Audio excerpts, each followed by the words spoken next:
Hello, friends. I'm Dr. Mohammed Faheem, and I am a pediatric orthopedician. And I'm here today because we are going to have a session this Sunday on septic arthritis of hip. Now, we know that septic arthritis of hip is important because it requires an early diagnosis and prompt treatment so that any long-term sequelae are prevented. We can also reduce the morbidity of the neonates and infants, and of course of their families.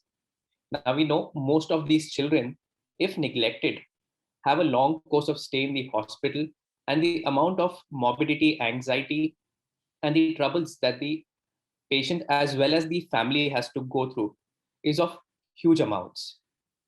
Apart from this, septic arthritis sequelae are very important to be identified and properly treated in order to provide a painless, stable, and mobile hip in the long term.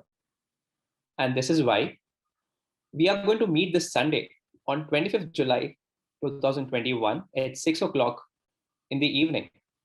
And we are going to discuss on the entire spectrum of septic arthritis of hip to clear your doubts from the basics till the advances in surgery.